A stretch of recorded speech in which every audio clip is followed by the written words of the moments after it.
Itunya jelek banget, kamu kena sikunya. Agak geseran modelnya. Halo, selamat malam cuan lupa semuanya. Wah, thank you banget sudah bergabung bersama dengan kita malam hari ini. Ya, kita akan malam ini kedatangan tamu spesial, bintang tamu yang sangat hit sekali nih. Namanya adalah Axel Jeremy. Masih milenial juga sama kayak saya, sama kayak teman-teman cuan lupa malam hari ini ya. Baik, kita sambil menunggu teman-teman malam hari ini ya, kita akan coba undang. Halo Danika, wah ada Mbak Ai juga ya, teman-teman semuanya selamat malam. Coba ya, kita undang sebentar.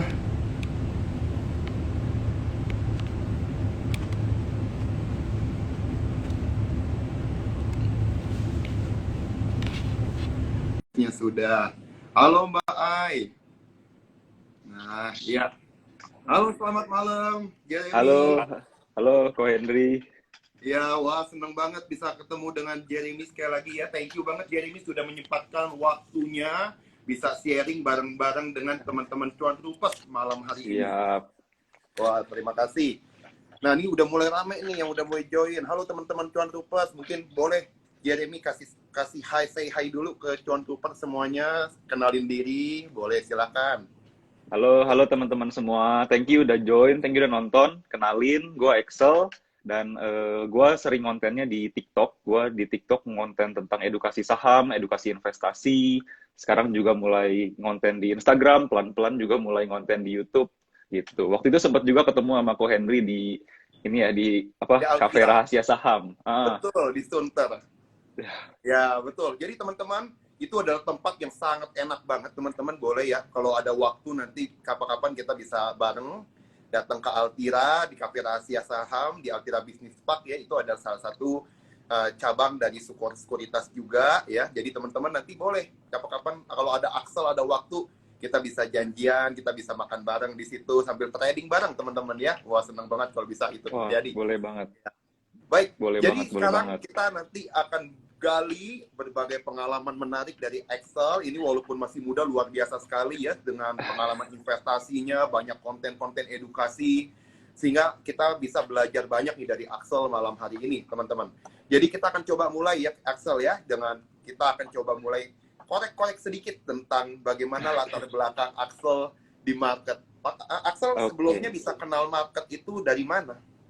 Oke, jadi dulu ceritanya Hmm. justru gue mahasiswa IT nih kok. Gue jadi nggak Hmm. ada hubungannya sama finance. Gue mahasiswa IT, terus waktu itu ada dosen. Gue ada kelas karakter building kayak PKN gitulah, sejenis PKN. Habis itu beliau ini suka sharing-sharing tentang investasi. Karena investasi ini adalah menurut beliau salah satu cara untuk mempertahankan negara kita. Nah, dari situ beliau suka sharing-sharing tentang website IDN Financial, tentang idx.co.id dan lain-lain. Gue sendiri pribadi tertarik, jadi suka nanya-nanya, diajarin caranya buka rekening saham. Tiap kali beliau buka kelas, sharing-sharing, gue ikut, suka kontek-kontekan, suka telepon, nanya, Pak, ini gimana nih, kira-kira saya harus gimana? Karena dulu bener-bener nggak ngerti apa-apa, masih pemula banget lah. Jadi Hmm. dikenalinnya justru sama dosen karakter building, gitu. Oh, gitu ya. Menarik banget dosennya. Jadi udah investor juga dosennya ya. Iya, benar. Oke oke. Jadi kenalnya dari sana, terus Axel kok bisa tertarik pengen akhirnya belajar saham itu dari mana awalnya ceritanya? Nah, awalnya waktu dosen gue ini ngajarin, maksudnya sharing tentang investasi, gue sebenarnya belum yang sampai merasa, oh investasi itu penting banget nih. Hmm. Cuman kayak, wah kayaknya keren nih main saham gitu kok dulu awal-awal. Terus belajar, terus satu hari baca bukunya Robert Kiyosaki, Rich Dad Poor Dad. Nah, di Oke. situ baru kebuka pikiran, wah ternyata investasi itu sepenting itu gitu loh. Bahkan mau orang pebisnis, mau karyawan, mau apapun sebenarnya semua harus investasi. Kalau mau pensiun, mau hidup dengan nyaman. Jadi ya itu mulai terbuka tuh dari situ. Jadi baru ngerti kenapa harus investasi salah satunya di saham, di reksadana. Jadi mulainya dari baca buku juga sih. Bener. Jadi Robert Kiyosaki ini sangat terkenal teman-teman. Boleh Hmm. recommended juga tuh bukunya ya yang dibaca sama Axel itu salah satu buku top bestseller di dunia ya. Jadi diajarin tentang dia punya ayah dua ya Axel ya. Papa asli dia yang Benar. yang sederhana, yang bukan latar belakangnya pebisnis, tapi dia punya teman, papanya itu papa yang pengusaha yang sukses gitu. Jadi dia banyak dapat didikan, dan ternyata beda banget cara didikan yang didapat Robert Kiyosaki. Jadi kalau yang sederhana nih, hidup bener-bener pokoknya yang aman, maunya kerja aja dapat income, udah nggak usah ngapa-ngapain, itu udah jauh lebih dari cukup gitu. Yang penting kita udah aman, nggak ada resiko. Nah tapi bagi investor yang pengusaha-pengusaha sukses yang bisa sampai ke level top, Robert Kiyosaki bilang justru mereka setiap hari itu ngebentuk asetnya sendiri. Jadinya dengan dia bikin aset ini akan jadi source income yang baru ya, Axel ya, buat kita. Jadi itu sangat menarik sekali untuk kita bisa compounding return kita dalam jangka panjang. Nah, Axel waktu itu akhirnya memantapkan diri masuk ke market. Waktu itu kalau boleh tahu saham apa tuh yang Axel pegang pertama kali, dan kenapa bisa ambil saham itu? Boleh diceritain dong. Ini lumayan lucu nih. Dulu belum ngerti apa-apa kok. Gue belum ngerti tentang analisa apapun sama sekali. Gue cuma dengar-dengar, oh, lu kalau mau beli saham, lu beli saham yang lu tahu perusahaannya. Nah, waktu itu gue nggak tahu kalau maksud dari kalimat itu adalah, maksud dari tahu perusahaannya adalah kita benar-benar kenal perusahaannya, kita tahu seluk-beluknya, kita tahu manajemennya, kita tahu isi-isinya gimana. Tapi dulu gue cuma mikir tahu itu ya tahu gitu. Jadi gue beli perusahaan yang gue pernah lihat. Yang pertama gue beli itu Ace Hardware Aces. Itu karena ya di mall-mall sering lihat, di ruko-ruko sering lihat. Jadi, oh ini kayaknya Ace Hardware orang sering belanja, terus tokonya banyak, kayaknya boleh nih beli. Jadi belinya Ace Hardware. Jadi pertama saham Ace Hardware, dan abis beli, gimana performance-nya, bagus nggak awal-awal kamu lihat? Waktu itu untung 5% sampai 10%, lupa berapa, tapi hokinya untung. Dan langsung kamu jual untung 5-10% itu? Iya, waktu itu nggak ngerti investing, nggak ngerti trading, pokoknya wah kayaknya lumayan nih 5%, udah jual deh, cukup. Wow, ini beginners luck juga ya, seru banget ya, pertama kali bisa masuk. Tapi memang fundamentalnya cukup bagus, Ace Hardware teman-teman.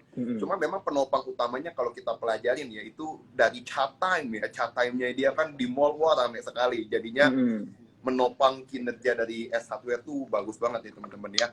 Nih banyak yang salfok kayaknya ya, banyak yang bilang ternyata bukan materinya yang dibahas, katanya Axel ganteng banget katanya ya. Terus ada yang bahas tentang airpodnya baru, waduh ya. Semua yang kamu pakai ini langsung menjadi promosi ya, jadinya keren banget nih ya. Nggak apa-apa, ini seru nih. Nanti boleh teman-teman kalau ada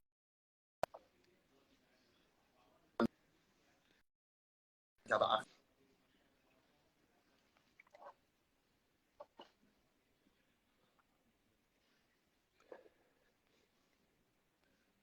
pernah nggak masuk, terus ternyata sahamnya jatuh, itu pernah ngalamin juga dong pasti? Oke, jadi udah pasti pernah. Namanya awal-awal, kita nggak usah ngomongin investasi deh.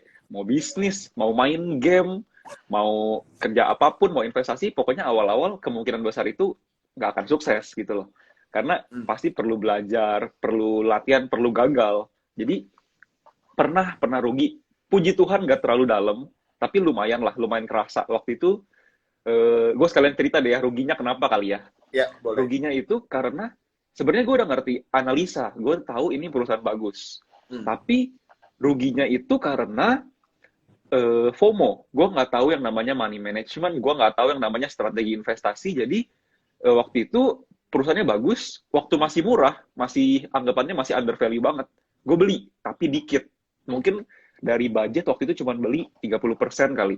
Mungkin sekitar 30%. Abis itu sahamnya naik. Wah, gue mikir, kalau baru cuma megang 30% doang, dia udah keburu naik ke target price. Wah, nggak dapet apa-apa, ini mah nggak kerasa untungnya.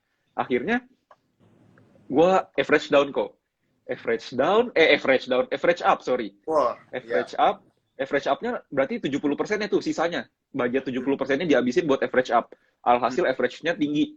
Ternyata setelah itu turun. Jadi, dan udah nggak ada duit lagi buat average down. Jadi, habis itu turunnya lumayan dalam waktu itu kondisinya.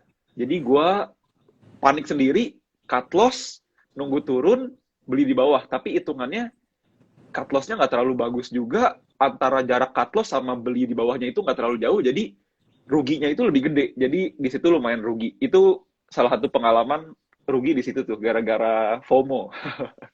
Oke, jadi waktu itu apakah sahamnya memang lagi hype nggak? Misalnya ada story apa di balik bisnis itu, atau memang naiknya tanpa alasan aja waktu itu kamu lihat? Oh, waktu itu nggak se-hype yang terakhir-terakhir nih, nggak se-hype yang vaksin dan lain-lain. Ini sebelumnya. Jadi, tapi memang nggak ketahuan naiknya kenapa. Memang kalau gue kan pribadi, gue nggak terlalu ngikutin tren ya. Jadi gue lebih ke pokoknya fundamentalnya oke, ya udah beli, under value, tinggalin, diemin gitu. Terus tiba-tiba, entah kenapa tiba-tiba naiknya lumayan. Waktu itu mungkin naiknya sekitar 20-30%. 20-30% average up karena target price-nya ada lumayan masih tinggi lagi. Ternyata dia nggak langsung ke target price, jatuh lagi. Jadi dari situ belajar juga sih kalau market kemungkinan besar akan kasih kita kesempatan kedua buat serok lagi. Nah, betul. Jadi kalau kita kulik tuh dari kata Peter Lynch ya teman-teman ya. Jadi kalau kata Peter Lynch, kita sebagai investor jangan takut dengan market itu kelihatan floating loss ya. Kita volatilitas itu harus kita biasain ngelihat. Jadi memang nggak ada orang yang bisa tahu bottomnya di mana sekali kita beli saham. Bisa aja turun dulu, tapi yang terpenting adalah kita tahu yang kita beli ini apa, di story bisnis di baliknya apa. Nah itu yang tadi Excel bilang dia udah analisa dulu fundamentalnya. Nah jadi Excel, kalau kita bicara tentang analisa, Excel itu seneng ngelihat saham itu apanya sih yang pertama kali Excel lihat untuk step by step ya untuk menilai saham itu bagus apa enggak? Oke, kalau gue pribadi dalam analisa, gue biasanya lihat udah pasti ROE. Karena kalau gue pribadi, prinsip gue adalah yang namanya saham. Saham itu kan kita beli perusahaan ya. Kita bukan beli cuman hal yang naik turun tanpa sebab. Ada perusahaan di baliknya, ada bisnisnya, ada manajemennya. Jadi, dan balik lagi, orang bisnis tujuannya buat apa? Ya buat cari duit dong. Jadi, gue fokusnya di ROE kok. Jadi laba bersihnya. Gue fokusnya di laba bersih, dia bisa menghasilkan laba bersih berapa, dilihatnya dari, ya mungkin dari laba bersihnya bisa, sama kalau pakai rasio itu ROE, biasanya yang paling penting itu ROE-nya, kalau gue pribadi. Oke, jadi ROE pokoknya ada nggak batasan, oh harus berapa persen, di atas berapa persen baru dianggap bagus gitu, ada nggak? Kalau untuk absolutnya sih biasa pakai minimal 10%, jadi kalau dia di atas 10%, kemungkinan besar bagus, kemungkinan besar dia jago menghasilkan uang, tapi balik lagi, kita kan nggak bisa sesuaiin dengan absolut ya, karena tiap sektor juga beda-beda. Jadi kalau gua pakai dua, jadi pendekatannya tiga, sorry. Yang pertama absolutnya ini 10% tadi. Terus yang kedua ini adalah kita bandingin sama sesektornya. Kita lihat, kalau gua gini kok, jadi misalkan sektor banking deh. Ya. Sektor banking ini gua data, gua list banking, terus ROE-nya gua hitung-hitungin, gua ambil rata-ratanya berapa. Nah, dari rata-rata itu yang dijadiin benchmark. Apakah si saham yang ini itu di atas rata-rata sektornya atau enggak.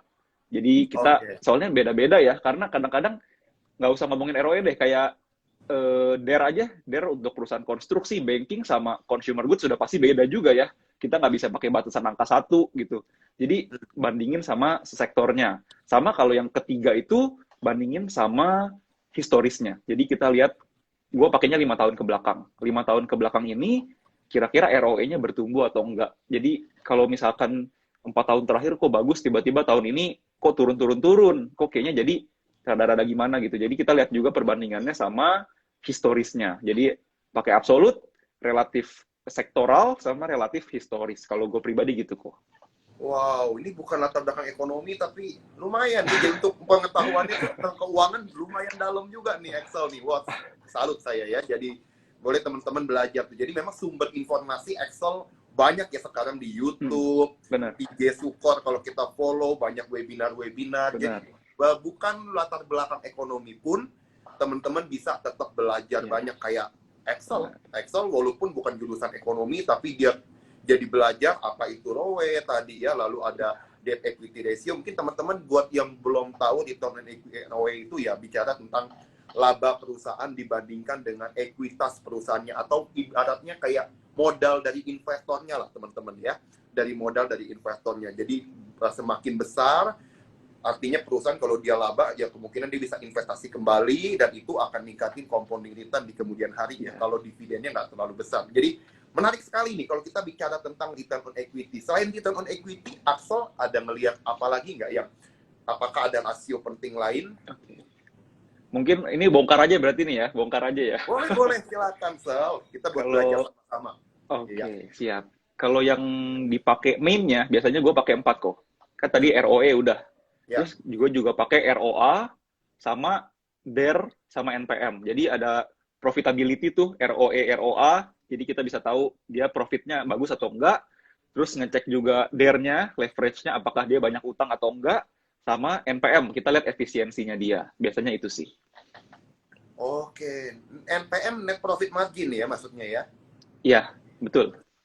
Nah, good. Jadi memang perusahaan yang bagus, benar, Sal. Saya setuju sama kamu ya. Perusahaan yang bagus, yang punya value yang cukup besar, itu adalah perusahaan sebenarnya memang yang punya net profit margin yang tinggi gitu loh. Karena memang kita kan perusahaan kalau dia terlalu banting harga, ya berarti kemungkinan dia gini ya, profit marginnya kecil, cuma ngandalin volume, biasanya berarti dia kurang gitu punya competitive advantage dibanding pesaing-pesaingnya. Tapi kalau perusahaan bisa jaga marginnya cukup besar, itu nandain dia punya value, ada brand loyalty-nya di situ. Jadi teman-teman, kita bisa belajar nih dari Excel, pandangannya ternyata bagus banget nih ya untuk menganalisa. Ternyata ini key-nya walaupun nggak terlalu banyak gitu ya, tapi benar-benar kena gitu, powerful tools ya. Jadi itu di rasio keuangan. Mungkin ada nggak di income statement apa yang dilihat? Mungkin balance sheet ada nggak ya? Apakah Excel sampai detail ngelihat sampai ke cash flow-nya, mungkin ada apa yang dilihat? Ada nggak Excel lihat di situ? Udah pasti perlu sih. Kita kalau mau analisa saham pasti perlu lihat lebih dalam dari rasio-rasio doang. Soalnya kadang-kadang rasio itu menjebak ya kok. Kadang-kadang kita bisa lihat ROE-nya tinggi. Ternyata ROE-nya dihasilkan oleh utang yang gede. Ternyata mungkin liabilitasnya gede. Atau misalkan mungkin pokoknya ada hal-hal lain. Mungkin laba bersihnya dihasilkan bukan oleh operating, tapi karena mungkin perubahan kurs dan lain-lain yang sebenarnya bukan core dari bisnisnya gitu ya. Jadi tetap harus pelajarin dari dalam-dalamnya juga sih. Laporan keuangan biasanya kalau gue baca, biasanya mainnya gue pakai cash flow, gue jarang pakai. Gue seringnya pakai income statement sama balance sheet. Jadi gue liatnya, biasanya gue data juga kok di Excel, Microsoft Excel. Jadi gampang liatnya. 5 tahun ke belakang, dari revenue sampai net profit, dia bertumbuh atau enggak. Juga itu salah satunya. Jadi balik lagi kayak tadi kan mirip-mirip yang analisa sektoral sama historis. Di historisnya juga dianalisa dari misalkan kalau sekarang 2020 laporan terakhirnya. Berarti 2016, 17, 18, 19, 20, 5 tahun ke belakang kita lihat misalkan kalau dari balance sheet asetnya bertumbuh nggak? Terus asetnya bertumbuh itu gara-gara liabilitas atau gara-gara ekuitas. Kalau ekuitasnya juga bertumbuh, terus liabilitasnya stabil atau bahkan menurun, berarti wah lumayan nih gitu ya. Terus kalau untuk di income statement juga bisa lihat dari ya tadi revenue-nya naik atau enggak, terus net profit-nya naik atau enggak. Lebih bagus yang bertumbuh, artinya dia masih punya space untuk bertumbuh lebih gede lagi dan lebih bagus lagi. Kayak gitu sih. Oke, good. Wah, kita banyak belajar nih dari Excel teman-teman ya, tentang beberapa hal yang teman-teman perlu lihat sebelum teman-teman ambil keputusan untuk membeli satu saham. So, kalau misalnya kayak tahun 2020 kemarin kan banyak tuh emiten yang labanya drop lah ya, mungkin karena memang pandemi, PSBB, berbagai kebijakan yang membatasi kegiatan perusahaan juga, daya beli juga turun, segala. Tentu ROE semuanya jatuh gitu di 2020. Kamu lihatnya seperti apa? Apakah menarik tetap di 2021? Oke. Sebenarnya kalau kalau kita lihat laporan 2020 ya, sebenarnya kalau turun itu bisa ditoleransi lah ya. Soalnya hampir semua turun gitu kan. Cuman kalau kita lihat ada perusahaan yang ternyata selama tahun 2020 dia bisa mempertahankan laba bersihnya positif aja deh, atau bahkan bisa mempertahankan tahun-tahun sebelumnya, berarti itu kita bisa jadi mungkin poin plus juga buat perusahaan-perusahaan itu. Kita bisa analisa perusahaan ini di situasi atau kondisi yang nggak biasa. Karena kapan sih terakhir kali krisis? Mungkin udah 10-12 tahun yang lalu ya. Jadi dalam 5 tahun ini kita bisa lihat di 2020 ini mana sih perusahaan yang bisa bertahan di krisis. Jadi itu salah satu poin plus juga sih sebenarnya. Tapi kalau dibilang jadi jelek atau enggak, kita nggak bisa lihat juga dari tahun 2020 ya. Soalnya ya balik lagi, hampir semuanya turun. Jadi kalau gue sih tetap kita lihat analisanya dari 2015 sampai 2019 dia bagus atau enggak, di 2020 ya bisalah ditoleransi dikit. Jadi Excel percaya 2021 ini economic recovery ini story-nya benar gitu ya, bahwa memang recovery-nya sedang berjalan ya. Oke. Benar. Asal kita lihat dari history, memang di luar special event yaitu pandemi, berarti Iya. dari 2015 sampai 2019 yang kinerjanya masih growth-nya stabil, apalagi 2020 dia bisa survive, ini menjadi salah satu katalis kuat yang menjadi pertimbangan dari Excel ngambil saham gitu Iya, ya. Wah, benar. keren banget Excel ya. Ini sangat sangat membantu teman-teman cuan pulpers nih untuk bisa belajar atau yang mungkin baru belajar tentang milih saham yang baik itu seperti apa. Kalau lihat tadi nih PER sama PBV nggak ada Excel lihat nih. Oh, Apa jarang apa gimana? Excel nggak perhatiin PER PBV atau gimana? perhatiin juga. Di luar empat Perhatiin tadi, juga. di luar empat tadi yang ROE, ROA, NPM sama DER, kalau udah lihat perusahaannya bagus, baru kita lanjut ke PRPBV-nya. Kita lihat murah atau enggaknya. Tetap kok, tetap dipakai. Iya betul. Jadinya tetap semuanya tools kita manfaatin semua data ya. Iya, Nah, benar. Excel, nih nggak tahu nih. Kalau kamu kan dari tadi ini kuat banget di fundamentalnya ya untuk ngambil keputusan. Kamu lebih suka fundamental, berarti kamu nih tipe long term. Nah, pengen tahu deh saya, kamu itu lebih pilih perusahaan yang valuasinya cukup mahal, mungkin PER-nya cukup tinggi tapi growth-nya stabil, mungkin contoh kayak BCA gitu ya, atau kamu lebih suka saham yang kelihatannya PER-nya kecil, PBV-nya kecil, value investing mungkin kita sebutnya. Teman-teman, kita mungkin bisa belajar dari Excel. Excel biasanya lebih suka yang mana antara dua ini? Growth Oke. investing atau value investing? Sebenarnya kalau dibilang suka yang mana, sebenarnya dua-duanya suka sih. Dua-duanya dipakai. Jadi pendekatan-pendekatan dari dua-duanya ini disatuin, dikombinasiin. Kita lihat yang bisa bertumbuh juga sama yang murah juga. Tapi balik lagi, hampir jarang ya ada perusahaan yang sebagus itu dan semurah itu. Jadi kalau dibilang lebih pilih mana, hmm, lebih pilih value dikit lah. Value kita lihat yang PER-nya atau PBV-nya murah sedikit di atas growing-nya. Mungkin 60-40 lah ya. Oke. Jadi tetap yang dilihat itu adalah reasonable price-nya lah ya. Iya, Valuasinya masih wajar nggak? iya, benar. Kayak BCA gitu berarti apakah masih masuk radar kamu untuk kamu invest atau kamu rasa mendingan cari Bank Mandiri mungkin yang PER-nya lebih kecil? Kalau Oke. kamu lihatnya gimana? Kalau antara Bank Mandiri, mungkin Bank BNI, Bank BCA?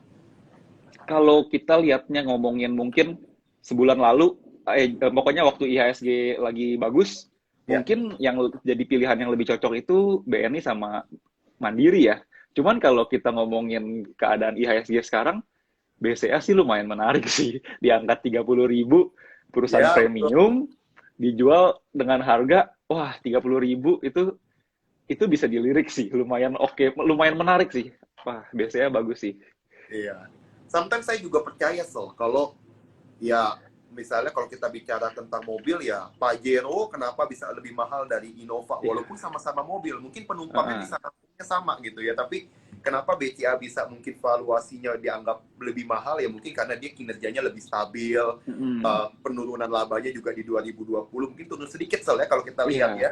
Jadi nggak kayak bank lain yang mungkin penurunan labanya cukup dalam. Jadi investor bisa ngelihat, oh ternyata nih kualitas kreditnya mungkin lebih kejaga, ya terus juga CAR-nya juga lumayan kuat, capital adequacy ratio, NPL-nya juga nggak terlalu tinggi kredit macetnya. Jadi ini bisa menjadi kualitas yang dinilai investor sehingga valuasinya mungkin bisa agak kejaga cukup mahal juga ya, walaupun sama-sama sektornya banking. Iya. Wah bagus banget nih dari Excel ya berbagi buat kita teman-teman malam hari ini tentang growth and value investing. Tetap dia ambil tengah-tengahnya. Kita perlu cari perusahaan yang memang growth, karena dari tadi Excel tuh seneng banget saham yang dari 2015 sampai 2019 yang labanya naik, dia bisa menjaga return on equity, net profit margin-nya kejaga, yang bisa stabil naik. Ini benar-benar seperti Warren Buffett lah ya. Dan dia tetap jangan lupa reasonable price-nya, valuasinya juga jangan yang overhype atau yang lagi rame tapi belum jelas apakah benar bagus apa enggak di balik story dari saham-saham yang overhype gitu ya. Kamu mungkin ada nggak mungkin saham yang overhype yang kamu lihat, contoh kalau sekarang tech companies atau digital companies yang kamu lihat, pandangan Excel gimana nih lihatnya? Sebenarnya memang menarik sih ya. Kalau yang lagi hype-hype gitu biasanya naiknya kenceng. Tapi kalau ngomong ambil atau nggak ambil, ada ambil. Tapi memang porsinya nggak banyak karena balik lagi kalau gua pribadi lebih fokusnya ke fundamental daripada ke tren-tren. Tapi tetap ambil. Apalagi kalau ada kesempatan harga yang murah. Karena balik lagi kan kita di saham tujuannya buat cari cuan, cari return. Masa ada cuan di depan mata kita nggak ambil gitu kan. Betul, Jadi betul. tetap diambil, tapi yang lebih pentingnya itu kita harus tetap lihat strateginya apa, masuknya kapan. Jangan waktu lagi di pucuk naik beli, ya itu sama aja mau setren segimanapun tetap akhirnya kebanting gitu kan. Jadi tetap pokoknya kalau mau ikut yang kayak gitu-gituan tetap money management harus dijaga, portfolio management mesti dijaga.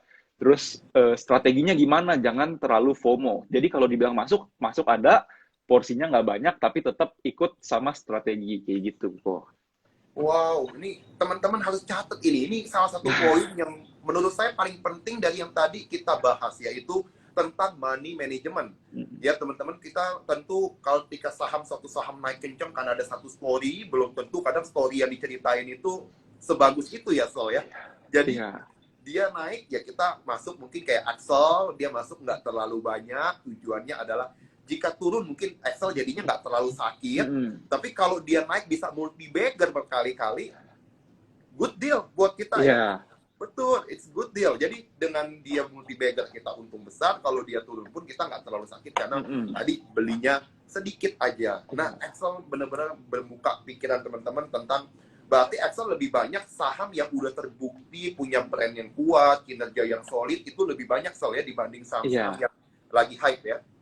Benar, tetap itu lebih banyak porsinya, mungkin bisa dibilang 60-80% dari porto lah untuk perusahaan-perusahaan yang memang udah jelas kinerjanya. Tapi kita nggak boleh ketinggalan update ya, tetap harus ikutin tren-tren, kita tetap harus lihat updatean di dunia, ya tetap masuklah kalau memang mau silahkan masuk. Tapi ya balik lagi kayak tadi dijaga, tetap manajemennya tetap harus dijaga.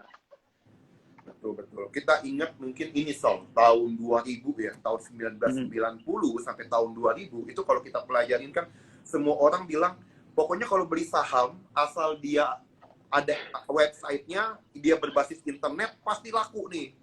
Orang semua FOMO beli saham itu tahun 1990 itu meledak loh saham-saham internet ya, makanya disebut bubble.com. Tahun 2000 ketika banyak perusahaan ternyata yang punya website juga rugi, ada beberapa yang kolaps karena dia punya utang besar, suku bunga naik, akhirnya orang kaget ya semua perusahaan teknologi akhirnya dijual dan akhirnya jatuh gitu. Makanya kadang apa yang hype belum tentu sesuai dengan yang kita harapkan gitu. Jadi kita mesti tetap perlu inilah agak money manajemennya kita jaga supaya resiko kita lebih terbatas teman-teman ya. Kalau Excel lebih strateginya dia memang lebih suka yang udah terbukti bagus nih, kayak Warren Buffett lah. Nah, kalau yang tipenya mungkin dari contoh pos ada yang kayak Katie Wood dari ARK Investment itu beda lagi tuh, dia belinya saham-saham yang dia tahu kemungkinan kedepannya bakal berdisrupt teknologi, dia beli Bitcoin, beli Tesla, saham-saham pokoknya yang akan mengubah teknologi dunia, dia percaya gitu ya. Jadi ketika naik kencang, tapi kemarin di 2021 sempat Tesla lumayan turun dalam, itu juga dia lumayan penurunannya lumayan tajam juga. Jadi ya market akan selalu lah teman-teman akan dancing ya. 2020 momennya teknologi di Amerika, Nasdaq outperform S&P 500, outperform Dow Jones.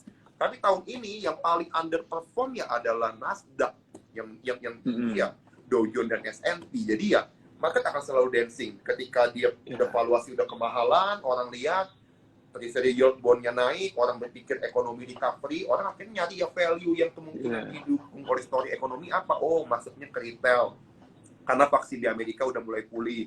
Oh, masuknya ke saham komoditas, karena komoditas lagi naik-naiknya, gitu ya, Sol ya? Kalau Axel lihat sektor apa nih yang kira-kira Axel lihat tahun ini kayaknya menarik nih, Sol? Yang Axel lihat menarik apa nih? Kalau yang tahun ini menarik benar-benar lagi hype ya, bank digital sih ya. Emang itu kita nggak bisa pungkiri lah, semua ngomongin bank digital gitu ya. Tapi ya balik lagi kayak tadi, maksudnya mau se-trending apapun, se-hype apapun, tetap kita harus jaga. Karena ya kayak tadi yang Ko Hendrik bilang ya, market dancing terus gitu. Kalau ada satu sektor yang naik terus nggak stop-stop, justru ada yang aneh dengan sektor itu. Ada sesuatu yang nggak beres. Apalagi kalau di saat orang-orang udah greedy, kita harusnya takut, kita harus fearful. Tapi kalau orang-orang fearful, justru kita harus greedy. Jadi kalau ngomongin trending, udah pasti tahun ini bank digital, semuanya berubah ke digital gitu ya. Tapi ya balik lagi kalau kita ngomongin sekarang, benar-benar hari ini, justru bank doang itu juga menarik kan. Bank sama kalau kalau kita ngomongin ya minggu-minggu ini deh, bank sama properti lagi menarik sih kalau menurut gue pribadi karena ya lagi murah-murahnya ini. Ya betul-betul setuju banget nih. Kayaknya sektor yang paling kepukul sekarang bank ya, karena memang indeks lagi jatuh-jatuhnya. Jadi saya yakin nih banyak yang portofolionya mungkin lagi merah, ya ada yang lagi kucing gitu ya. Jadinya mikir nih, aduh gimana nih portofolio kita merah gitu ya. Nah, memang banking nih bahkan tadi disinggung sama Axel, BCA udah 30.000. Bank BNI udah sempat 5.700 hari ini. Bank Mandiri saya lupa loh tadi berapa tuh terakhir ya. Cuma ya memang bank lagi lumayan atraktif nih buat teman-teman mulai masuk. Bank digital apakah Excel lihatnya valuasinya masih wajar nggak? Kalau Excel ya. Udah lumayan nggak wajar sih sekarang beberapa nggak semua tapi kebanyakan besar udah lumayan nggak wajar. Jadi gue sendiri pun masuknya ke yang nggak yang lagi di hype-hype-nya kok. Gue nggak masuk ke yang pokoknya yang lagi rame diomongin, justru gue nggak terlalu masuk, tapi gue masuknya ke yang rada redup dikit omongan orangnya, tapi kayaknya lebih meyakinkan. Kalau gue pribadi gitu ya, tapi belum tentu benar juga ini. Benar. Ya, memang data memang begitu. Kalau memang saham yang overhype, kadang-kadang satu yang mimpin, tiba-tiba seluruh sektornya ikut ke bawah semua dengan satu saham itu gitu. Dan kan kalau perusahaan digital itu kan sangat bergantung sama ekosistem nanti dia masuknya siapa yang mendukung ya. Kalau atau mungkin kita udah tahu Gojek sekarang ada kabar-kabar mau gabung sama Tokped. Wah, itu orang lihatnya berarti kan bagus banget nih ke depan ini dua unicorn besar, bahkan ada yang hektocorn ya. Jadi ini dukungannya bakal kuat karena kan digital itu bisa masuk ke peer-to-peer lending, bisa masuk ke e-wallet, bisa masuk mungkin crowdfunding, atau nanti beli reksadana pun bisa lewat digital banking. Jadi memang semua jadi one stop solution, dan itu ke depannya ya kita lihat mungkin kalau di China kayak Alipay ya itu salah satu contoh. Cuma ya mungkin kalau di sini belum ada lah ya, mungkin kita bisa bilang sebanding Alipay soalnya gede banget gitu ya. Ya cuma potensi ada ya Sol ya kalau kita lihat ke arah sana ya. Cuma memang perlu hati-hati teman-teman karena memang nggak semua itu ekosistemnya. Kadang kalau dia nggak terlalu didukung ya kita udah estimasi berlebihan ke saham tersebut, ya bisa estimasinya nggak sesuai, ternyata growth-nya nggak terlalu sesuai, bisa lumayan jatuhnya lumayan dalam karena memang udah naiknya terlalu tinggi. Nah, Axel, ini udah lumayan banyak nih yang teman-teman yang coba mau bertanya-tanya ke Axel. Nah sekarang nih, tadi ada yang bilang, ini panik dong, Axel ngelihat IHSG merah atau berapa hari ini merah terus. Ada dong paniknya. Axel lihatnya gimana dengan penurunan market seminggu terakhir ini? Oke. Just kalau dulu mungkin 1 tahun ke belakang, 1 tahun lalu mungkin panik. Tapi kalau sekarang setelah beberapa kali fase IHSG turun panik, jadi belajar kok. Tetap gue pun masih belajar banyak banget, masih bodoh lah di market gitu ya. Jadi tetap belajar terus, dan untuk yang market kali ini bukan crash, maksudnya penurunan gitu, gue udah mempersiapkan dengan pelajaran-pelajaran sebelumnya. Jadi gue waktu crash itu mungkin masih ada cash sekitar mungkin 40-50% masih ada di cash. Jadi nggak panik-panik banget lah. Jadi kemarin turun, justru seneng ini. Sekarang lagi ngoleksi, udah mungkin dari Jumat, Senin sama hari ini udah mulai nyicil pelan-pelan buat masuk di beberapa saham yang udah ada di watchlist. Jadi bukan panik, justru malah seneng sih. Karena balik lagi, yakin sama fundamentalnya, walaupun dijatuhin pun, ya percaya bakal naik gitu. Justru ini adalah kesempatan buat beli gitu. Wah, jadi fundamental itu kalau kita rangkum dari kata-kata Excel, ini adalah kayak asuransinya lah ya. Asuransi dari ketika saham jatuh ya, kita nggak usah takut karena memang kadang harga itu berbeda dengan value. Value bisnisnya nggak ada apa-apa, harga sahamnya bisa jatuh. Saya ingat waktu itu ada satu kata-kata dari Jeff Bezos, tahun 2000 itu harga saham Amazon turun dari $100, turun sampai jadi $6, turun 94%. Dan hari ini Amazon yang paling highest naiknya. Jadi kadang apa yang kita pikirkan teman-teman, oh kok sahamnya jatuh? Orang banyak yang bilang ketika saham jatuh, oh jangan perusahaannya jelek. Padahal belum tentu. Saham yang naik terlalu tinggi pun belum tentu bagus. Kan gitu ya, Sol ya? Iya. Mm-mm. Cengli dong. Kan logikanya begitu. Iya. Jadi ya teman-teman tetap kita harus riset lebih dalam. Ya, riset Mm-mm. lebih dalam. Karena price dan value tadi kalau Axel kita lihat cara dia memilih, dia nggak terlalu masuk ke saham-saham yang hype. Dia tetap 60-80% di saham yang dia percaya fundamentalnya bagus. Itu berarti ya dia bisa, Axel nih bisa ngendalin emosi nih. Karena kebanyakan Mm-mm. orang yang baru di market itu, itu biasanya kita awalnya pengen kayak Axel, pengennya saham bagus. Sekali lihat saham ini naik 100% sebulan, panas, ya nggak? Panas, pengen ikut-ikutan nih, pengen coba masuk. Saham B naik 70% dalam seminggu, panas juga, kita langsung pengen cepet-cepet masuk. Ya, itulah namanya day nature ya, manusia tuh kayak gitu. Tapi di market, percaya aja, begini, kalau saya belajar juga selama beberapa tahun, orang yang bisa untung di market, bukan dilihat dari seberapa besar untung yang teman-teman dapat, tapi seberapa konsisten teman-teman bisa jaga growth-nya. Kadang ada satu event, ketika satu event ini terjadi, sahamnya kuat, katalisnya naik, mungkin dia di take over sama perusahaan yang lebih gede, tapi setelah naik tinggi ya udah, apalagi ke depannya. Kita nggak tahu ke depannya potensinya apa, tetap growing apa enggak. Tapi orang yang bisa tetap dia keep ke value perusahaannya, dia nggak terlalu takut, saham turun dia justru ingin turun, makin pengen beli makin banyak, dan dia tahu yang dia beli ini apa. Jadi ya sangat luar biasa nih yang Axel bisa bagiin buat teman-teman cuan tupas ini. Walaupun Axel yang ini umurnya teman-teman kalau tahu mungkin nggak percaya loh, ini dengan cara investasi seperti ini dia nggak kepanasan, emosi bisa kejaga. Ini masih umur 20 lebih ya, soalnya berapa? 21. 21 tuh teman-teman, bayangkan 21 ya.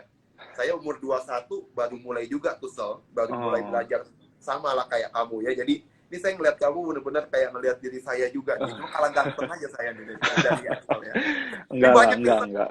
Kamu dari tadi banyak yang nge-love katanya Axel ganteng. Ini nggak ada yang bilang postnya ganteng apa gimana nih ya? Waduh, kita cari-cari deh nih pertanyaannya ya. Aduh, kita lihat-lihat dulu. Kalau kira-kira nih watchlist-nya Axel bisa nggak dibagi beberapa, apa sih yang Axel lihat mungkin bagus? Ada nggak? Mungkin bisa dibuka nggak dikit? 2-3 aja kali ya. Ya, boleh. 2, kalau tadi kan ngomongin banking, BCA lagi murah, BRI lagi murah, tapi kalau gue pribadi gue pilih BRI. Karena mungkin biar teman-teman juga bisa, soalnya kan BCA lumayan mahal ya, 3 juta satu lotnya. Sedangkan kalau BRI 400, sekarang lagi 420 atau 410 ribu tadi. Jadi gue milih untuk sekarang BRI. Tapi ya sebenarnya kalau ditanyakan apa milih BRI daripada BCA, sebenarnya kadang-kadang ganti-gantian sih. Kadang-kadang kalau pengen BRI ya udah masuk BRI, kadang-kadang masuk BCA. Cuman memang dua-duanya ada di watchlist. Cuman untuk sekarang lebih milihnya lagi pilihnya BRI karena menurut gue potential gain-nya itu lebih gede dikit lah, bedanya dikit sih. Nah, terus selain BRI, karena BRI lagi 4.100, habis itu Pewon. Pewon itu lagi, Pewon itu udah lama lagi dengan Pewon. Kenapa nih Pewon? Apa yang dilihat sama Axel? Oke, Pewon, kalau Pewon kan perusahaan walaupun properti, tapi sebenarnya bisa dibilang mungkin semi cyclical kali ya. Jadi nggak full cyclical, soalnya dia kan ada mall, ada sewa dan lain-lain. Jadi walaupun nggak lagi siklusnya properti, tapi dia labanya tetap masih stabil dan bahkan bertumbuh gitu ya. Mungkin ada mall-mall kayak Kota Casablanca, Gandaria City, dan lain-lain. Terus untuk dia lumayan masih bertumbuh lah, masih bisa bertumbuh. Terus abis itu lihat dari, ya balik lagi ke beberapa tahun ke belakang pun dia laporan keuangannya lumayan bisa bilang bagus banget gitu. Kalau dari analisa-analisa gue pribadi, opini gue, Pewon itu bagus banget kok untuk laporan keuangannya ya. Ini disclaimer on tapi ya. Ini disclaimer. Nah, terus harganya sekarang lagi ini closing 494. 494 itu kalau kita ngomongin margin of safety, mungkin margin of safety-nya bisa udah lumayan gede banget sih. Gue belum ngitung berapa, tapi untuk ngomongin under value-nya sekarang sih lumayan murah kalau pribadi gue. Jadi gue ambil tadi BRI sama Pewon untuk beberapa hari ini lah, beberapa minggu ini. Terus kalau yang terakhir ya mirip-mirip sama Pewon lah. Gue ambilnya BSD kok. Karena BSD juga lagi turun lagi kan. BSD hari ini closing di 1120. Terus ya BSD tanahnya masih banyak banget, land banknya masih banyak banget, dan kalau kita lihat kita bandingin market cap-nya sama land bank, kalau nggak ngomongin di asetnya ya, tapi kita ngomongin waktu dia dihargai dengan harga sekarang, kayaknya harga land banknya itu bisa berapa kali lipat dari market cap-nya. Jadi kalau yang BSD ini buat long term sih, gue nggak terlalu ngarep BSD ini untuk short term karena memang geraknya nggak secepat itu. Tapi kalau untuk harga 1.100 menurut gue sih lumayan murah sih kalau buat gue pribadi. Jadi 3 itu sih, BRI, Pakuwon, sama BSDE. Kalau gue pribadi gitu. Wow, mantep ya. Ini semua sangat mendukung dengan story recovery ekonomi ini semuanya. Iya. Cyclicalnya kena semua ya, properti Hmm.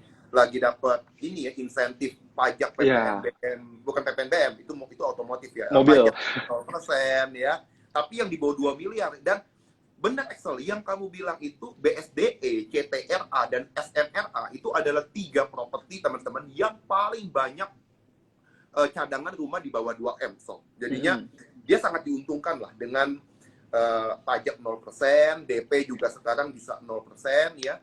Terus juga bunga sekarang kan Bank Indonesia ada di level terendah nih, di 3,5%. Jadi ya, dengan story ini kita bisa lihat 2020 ini, 2021 ini bisa-bisa memang ada surprise growth earning yang lumayan bisa kelihatan gitu ya, ada potensi ke sana lah. Dan kemarin data indeks keyakinan konsumen kita itu lagi naik udah 93. Memang di bawah 100 tuh masih pesimis, so. Tapi better lah, jauh lebih better dari beberapa bulan sebelumnya. Orang makin optimis. Terus juga sekarang pengeluaran untuk orang yang penghasilan 3-4 juta itu makin gede konsumsinya. Jadi ya kita bisa lihat dengan beberapa sentimen tadi mendukung sih. Dengan yang tadi kamu bahas itu bagus banget ya. Jadi teman-teman itu adalah beberapa hal yang tadi Excel bagikan. Ya walaupun memang disclaimer on tetap teman-teman harus tetap keep pelajarin lagi bisnisnya. Itu yang Excel mungkin pelajarin ya. Tiap orang bisa beda-beda. Tapi ya Excel benar-benar sudah analisa ini dan dia yakin ini saham yang jadi stock picks-nya daripada Excel. Ya. Oke, keren banget ya Excel ya. Kita sambil cari-cari deh pertanyaan. Nah, ini ada pertanyaan dari Diponegoro. Katanya, Ko Axel saran dong, saya investor pemula. Nah, sarannya apa Ko Axel buat investor yang baru-baru pemula? Investor pemula ya. Kalau investor pemula, saran gue justru jangan terlalu banyak investasi di produk keuangan. Investasi di situ boleh, tapi ada yang disisihkan justru untuk investasi leher ke atas. Soalnya gue pribadi pun belajar dan sekarang paham kalau value diri kita sendiri ini jauh lebih gede returnnya daripada produk keuangan apapun. Jadi misalkan bisa, contohnya investor pemula itu bisa investasi di misalkan ya kayak kelas-kelas saham, webinar-webinar, atau bahkan nontonin live-nya Sukor aja itu udah cukup sih. Udah bagus banget soalnya daging semua kan. Jadi itu salah satunya. Pokoknya perbanyak investasi leher ke atas, mau investasi waktu, investasi tenaga, investasi uang untuk ningkatin ilmu, pengalaman, itu salah satunya.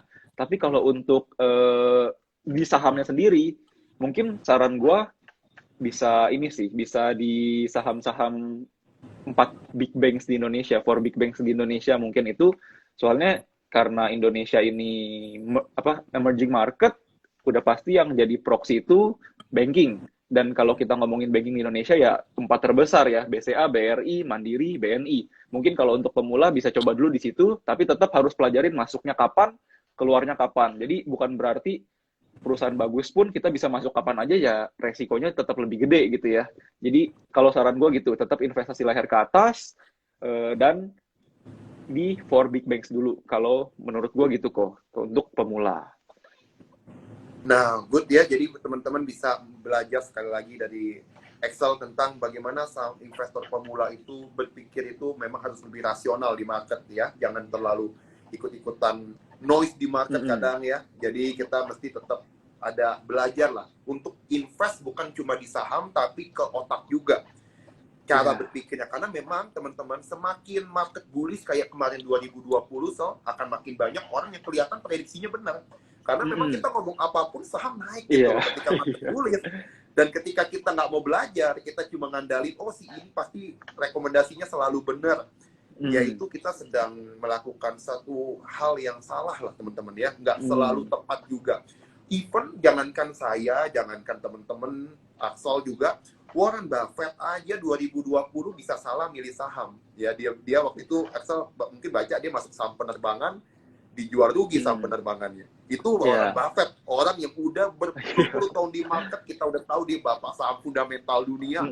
Performanya bagus banget, itu pun bisa salah. Apalagi baru levelnya kita baru belajar atau apa. Jadi teman-teman tetap harus lihat, belajar lebih banyak seperti apa strategi di market, ikutin konten-konten IG-nya Sukor, ya, YouTube-nya Sukor Sekuritas. Nanti kita mungkin bisa collab lagi bareng dengan Axel dengan tema-tema yang jauh lebih menarik nih, teman-teman ya, yang hari ini aja udah bagus banget, daging semua yang dikasih. Axel, ini ada pertanyaan nih. Pertanyaannya adalah, Axel, ini dari Anton Tom 3. Perusahaan bagus dan cuan, apa otomatis bagus juga harga sahamnya? Lebih dominan mana harga saham suatu saham itu dari pertumbuhan perusahaan atau pasar? Jadi dia kayak lebih nanya, ini saham bagus, apakah harga sahamnya pasti bagus kalau bisnisnya bagus? Kalau Axel mungkin lihatnya gimana?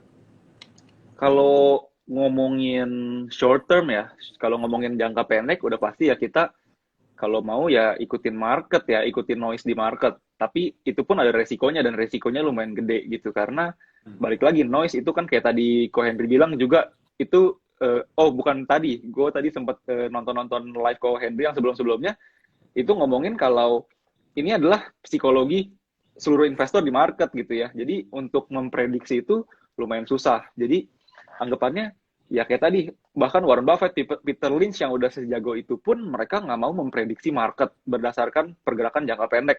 Apalagi kita yang mungkin ece-ece gitu ya. Jadi kalau kita ngomongin mendingan perusahaannya atau marketnya, kalau jangka pendek perusahaan itu, saham itu kayak voting machine.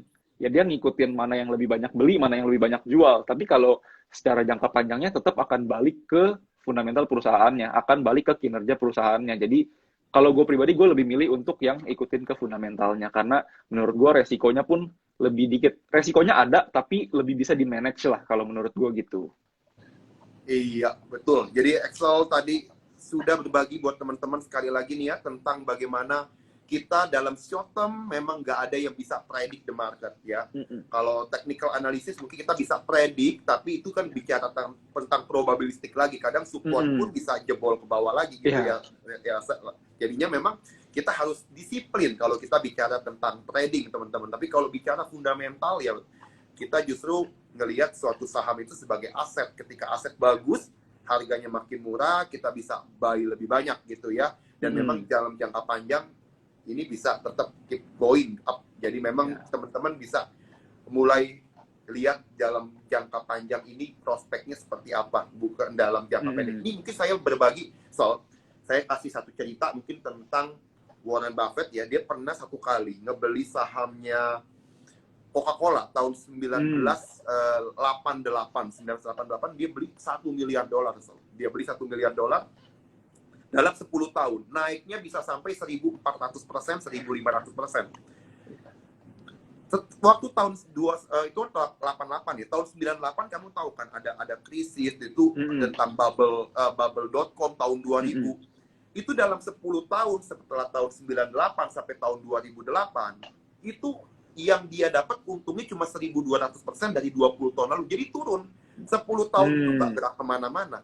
Tapi teman-teman tahu, beli saham Coca-Cola yang dibeli Warren Buffett, waktu dia beli $1 miliar di tahun 88, sekarang dia belum jual, dia dapat dividen aja soal dari Coca-Cola, itu dividennya setiap tahun $650 juta. 65% dari yang dia beli tahun 88. Jadi memang cara berpikir investor itu berbeda ya. Tetap sekali lagi, price dan value itu dua hal yang berbeda ya. Jadi kita nggak bisa bilang ketika price-nya jelek dalam short term, oh berarti value bisnisnya nggak bagus. Jadi kita memang perlu lihat, pada akhirnya yang membuktikan adalah fundamentalnya, ya, yang akan buat saham itu tetap bisa menarik apa enggak. Kalau saham itu going well, dia bisa dalam jangka panjang bagus, ya orang akan jadi magnet untuk banyak orang, bisa makin banyak masuk ke sana gitu ya, Axel ya? Iya. Mantap banget Axel. Ya saya senang banget nih bisa berbagi dengan Axel. Teman-teman juga, saya dan semua kita bisa belajar sama-sama dari Axel. Kalau Telkom, katanya ada yang nanya nih, Telkom, apakah Axel ada ngelihat nggak ada potensi apa nggak untuk Telkom? Jujur, beberapa bulan ini belum ngelirik sama sekali sih kok Telkom. Mungkin Ko Henry bisa bantu jawab kalau Telkom. Soalnya Ya. belum ngelirik sama sekali. Jadi ex Telkom ya. Jadi teman-teman, kalau Telkom, teman-teman mungkin bisa lihat di tahun 2023 itu ada satu satelit namanya Satria 1, itu bakal di launching, bakal terbang gitu ya. Itu punya kapasitas internet 3 kali lipat daripada yang satelit-satelit sekarang punya, dan itu bisa ningkatin penggunaan internet jauh lebih cepat, terus juga makin luas wilayahnya se-Indonesia. Ini akan bisa jadi potensi untuk orang makin banyak untuk pakai. Bukan cuma Telkom sih, bisa ke Indosat juga, XL juga. Cuma ya ini satelit ini akan mendukung telekomunikasi. Yang tadi kita bicarakan digital companies, tadi kita udah sempat ngobrol, itu sedang growing-growingnya ya. Kedepannya tentang semua yang berbau digital ini sedang growing ya, semua itu butuh dukungan internet yang cukup teman-teman. Jadi ya memang untuk ke depan potensinya masih lumayan oke kalau menurut saya ya. Jadi teman-teman bisa mulai lihat perkembangannya nanti seperti apa. Jadi berita yang terakhir itu seperti itu tentang Satria 1 ini, teman-teman boleh baca aja di internet ya. Oke, kita lihat mungkin tinggal 5 menit lagi, Sal. Jadi kita tinggal lihat beberapa pertanyaan terakhir ya.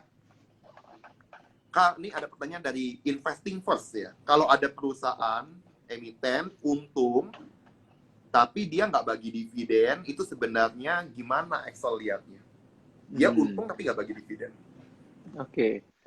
Mungkin kalau gue lihat kemungkinan besarnya sih dia masih growing kali ya. Jadi kemungkinan besar dia ada laba bersihnya, tapi dia memilih untuk nggak bagi-bagiin dividen karena mau diputar lagi jadi ekuitas buat bisnis. Karena kalau kita lihat kalau saham growing kayak gitu, kita nggak ngarepin dividen, tapi kalau kita biarin aja dia putar-putar labanya, dengan kita yakin dia bisa growing terus, kemungkinan besar capital gain-nya sih bakal nutupin jauh daripada dividen yang nggak dibagiin ya. Paling dividen mungkin sekarang berapa sih gitu ya, paling kalau kita ngomongin dividen mungkin setahun, mungkin tahun-tahun ini mungkin 3%, 5%, dibandingkan dengan dia bisa puterin dengan bisnis yang baik, dia bisa ningkatin value perusahaannya sampai harganya ikutan naik sih, menurut gue sih oke sih kok, karena memang anggapannya kayak Berkshire Hathaway aja kebanyakan nggak bagiin dividen gitu kan, dia lebih banyak puterin ke ke bisnisnya gitu. Jadi menurut gue sih nggak masalah, tapi kita lihat juga itu labanya mungkin tujuannya buat apa gitu, itu yang harus diketahui dulu. Kalau misalkan labanya tiba-tiba nggak jelas kemana, mungkin itu bisa jadi pertimbangan juga ya, jadi masuk atau enggak gitu. Yang penting kita jelas tahu angkanya itu kemana, jadi kita harus tahu angka sama tahu ceritanya. Baik, jadi kita cari perusahaan itu bukan cuma dari dividen ya, tapi dari how mereka reinvest. Laba mereka, laba ditahan, di reinvest kemana. Kalau reinvestnya memang untuk bisa nyiptain potensial growth ke depannya, why not gitu. Jadi kita lihat potensi laba ke depannya. Nah, keren banget. Jadi itu yang bikin bisa compounding. Jadi perusahaan itu labanya bisa compounding karena dia bisa punya ada dana untuk ekspansi, bisa nambah pasar, atau dia bikin cabang, atau dia take over perusahaan yang lebih kecil untuk bisa jadi salah satu lini bisnisnya. Jadi ya banyak hal yang bisa dilakukan dengan perusahaan tidak bagi dividen gitu ya. Nah, jadi teman-teman perlu lihat juga, tadi Excel udah ingatin sekali lagi, lihat dananya dipakai untuk apa. Nah, gitu ya. Nah, momen lebaran nih, katanya momen lebaran nih kok Excel, ada nggak saham yang kira-kira sektor yang berpotensi selama lebaran, mungkin retail atau apa nih Excel lihat menarik, ada nggak? Kalau retail mungkin, kalau ngomongin lebaran, biasanya ngomongin ke baju ya, ke baju. Tapi tahun ini sih kalau gue pribadi gue nggak ngelirik, gue nggak ambil untuk yang baju-baju lebaran, karena mungkin kalau gue lihat mungkin maksudnya pasti penjualan akan ada peningkatan dibandingkan dengan bulan-bulan sebelumnya, tapi mungkin nggak akan sebaik tahun-tahun lalu yang lebaran, bukan tahun 2020, maksudnya 2019 ke belakang, yang benar-benar lebarannya tuh ya benar-benar orang lebaran gitu ya, benar-benar beli baju baru, pulang kampung dan lain-lain. Tapi kalau 2 tahun ini mungkin agak pengecualian, walaupun kemungkinan besar tahun ini dibandingkan tahun 2020 pasti akan meningkat ya. Soalnya sekarang kita bisa lihat orang, mall-mall juga udah rame ya. Mall di mana-mana udah rame, 1 minggu udah kayak hampir normal gitu. Tapi kayak tadi dibilang kan sekarang nggak boleh pulang kampung ya. Jadi mungkin belum bisa balik ke tahun 2019 sebelum-sebelumnya. Jadi gue pribadi, gue belum ngelirik sih kok. gue belum tertarik. Iya, iya, iya. Jadi, nggak gini, Sal. Mungkin orang nggak pulang kampung, duitnya pakai aja lah buat beli baju. Oh iya, bisa jadi Bisa ya. aja gitu kan. Nah, ini duitnya Bener-bener. sayang nih nggak dipakai kan. Itu jarang mau nabung, orang-orang kebanyakan ya kita ya. Itu biasanya duit pengen dihabu-habuin nih kalau dapat THR. Nah, itu teman-teman Masuk ya. Jadi akal. setelah kenal saham, mestinya kita udah mulai berpikir boleh buat entertain diri atau buat ngasih reward ke diri sendiri. Tapi ya jangan lupa teman-teman bisa mulai ada invest gitu ya. Iya. Nah, teman-teman, ini ada yang bilang sirup marjan aja nih, mungkin sahamnya bagus nih sirup marjan. Emitennya apa nih? Saya juga belum tahu marjan siapa yang bikin ya. Itu kalau ada yang tahu coba dong komen di bawah ya. Saya nggak tahu marjan ini menarik juga ya sirup marjan. Ini saya nggak kepikiran loh ya. Ini bagus nih. Iya. Benar juga. Mapi ya lumayan juga ya retail ya. Nah, jadi teman-teman bebas lah memilih ya, retail tuh banyak banget. Terus mungkin ayam-ayaman ada calon popan biasa menjelang lebaran harga ayam naik gitu. Cuma memang sahamnya udah naik lumayan. Oh, udah pernah naik. Nah, cuma jadi kita bisa teman-teman lihat deh ini apakah masih potensial apa enggak. Lihat PR-nya mungkin tadi dari Excel sempat bahas ya. Lihat secara histori apakah dia sekarang termasuk mahal enggak. Ya teman-teman bisa lah tadi yang diajarin sama Excel, yang bisa disiarkan sama Excel bisa teman-teman lihat kembali. Excel ada lihat Astra nggak? Ini dari tadi ada yang nanya Astra melulu nih. Dari Test the best ICE. Gimana ICE? Ada lihat? ICE ya. Mungkin ICE itu kasusnya mungkin bisa dibilang mirip-mirip UNVR kali ya kok. Kalau gue liatnya, memang perusahaannya kalau kita ngomongin perusahaannya ya udah pasti bagus, fundamentalnya bagus. Tapi makanya tadi kalau gue bilang gue adalah kombinasiin value investing sama growth investing. Jadi anggapannya kalau perusahaannya kadang udah terlalu besar buat bertumbuh itu rada susah ya. Dan kadang-kadang bahkan kebanyakan orang untuk investasi itu lihat pertumbuhannya. Kalau misalkan udah rada susah bertumbuh, udah nggak ada tren yang terlalu mendongkrak gitu ya, kayaknya rada susah untuk naik. Jadi mungkin masih turun terus. Jadi kalau gue sendiri juga gue nggak nyentuh untuk consumer goods, sementara belum nyentuh untuk ASI juga gue belum sentuh sih. Cuman mungkin kalau nanti udah lumayan murah banget, mungkin bisa mulai dipertimbangkan. Tapi untuk sekarang belum juga sih. Ini udah 5.100 kalau nggak salah sekarang ya. Astra ya 5.075 per 5.100 tuh. Saya tadi lihat sempat 5.075 Oh iya. nggak salah. Teman-teman ini sebenarnya menarik loh Astra ya. Saya juga dari kemarin ngeliatin gitu nih Astra karena satu market mobil kita ini paling laku itu kan yang di bawah 300 juta ya, yang selama ini market share itu paling gede teman-teman itu yang di bawah 300 juta, dan market share yang paling gede ya Astra, ditambah pajak PPNBM yang awalnya untuk 1.500 cc kan diperluas ke 2.500 cc. Itu juga Innova, Fortuner itu kan salah satu yang the best sellernya, itu juga jadi bisa terdiskon dia 10-15% lah mungkin kalau hitung-hitungan dari diskon PPNBM, ditambah bunga juga sekarang kecil ya, DP juga ada yang bilang bisa 0%, walaupun dalam kenyataannya saya nggak tahu nih apakah mudah ngakses DP 0%, tapi ya sentimen ini menarik semua gitu, apalagi pajak PPNBM ini terbatas waktunya ya, hanya 3 bulan dulu, 3 bulan berikutnya kan ada kenaikan sedikit, jadi mungkin untuk kuartal ini bisa ada lonjakan pembelian ya. Jadi teman-teman kalau tadi ikutin daily update-nya Support tadi pagi Pak Bias bahas banyak banget tentang Astra. Ya, Astra adalah salah satu saham yang direkomendasiin juga oleh dari tim risetnya Support gitu ya, dengan potensi yang bagus untuk tahun ini. Jadi ya teman-teman, Astra boleh lah, mulai kalau teman-teman masih ragu apakah harganya mungkin masih kemahalan apa enggak, mungkin mau cicil dulu, mulai masuk perlahan-lahan, boleh juga gitu ya. Nah, kita lihat bisnisnya aja sekarang dengan kondisi seperti ini, dengan pajak semua murah, DP murah, bunga murah, terus juga mulai ekonomi mulai recovery, ya ini bisa jadi salah satu sentimen cukup kuat untuk industri otomotif bisa bangkit kembali. Jadi ya terima kasih buat pemerintah juga yang sudah mendukung banget ya untuk sektor otomotif. Nah teman-teman, demikian Axel ya, obrolan kita sangat menarik sekali, ternyata sudah 1 jam. Kalau kita tambah pertanyaan lagi takutnya tiba-tiba klik mati di mendadak ya. Nah teman-teman, jadi itu aja ya yang bisa kita sharingkan buat teman-teman semua malam hari ini. Terima kasih banyak untuk semua attention teman-teman dari jam 8 tadi sampai jam 9. Excel juga terima kasih banyak Excel ya. Buat Thank semua you, Ko sharing. Hendry. Excel ada penutup atau mau dada-dada ke Cuan Tupas silakan. Wah, thank you semua yang udah nontonin. Kita sama-sama belajar terus. Gue juga belajar banyak banget dari Ko Hendry, banyak insight-insight yang masuk yang baru-baru. Jadi pokoknya jangan pernah berhenti belajar. Thank you semua yang udah nonton. Wah, thank you Axel. Ini ternyata sering nonton support juga ya. Jadi ya kita sama-sama belajar. Axel, saya juga belajar dari kamu malam hari ini. Axel juga banyak belajar dari IG support. Teman-teman juga bisa kita sama-sama nanti sharing bareng-bareng ya. Kalau ada yang punya pendapat Astra gimana, boleh di komen. Jadi kita nanti belajar, kita bisa sambil diskusi ya.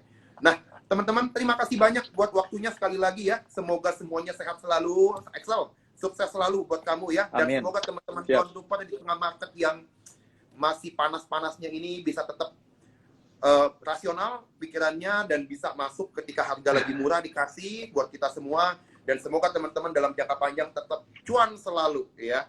Oke teman-teman Cuan Tupas, mohon pamit semuanya, bye bye. Terima kasih banyak Axel, bye bye. Thank you Ko Hendry, thank you semua. Lagi, Sel.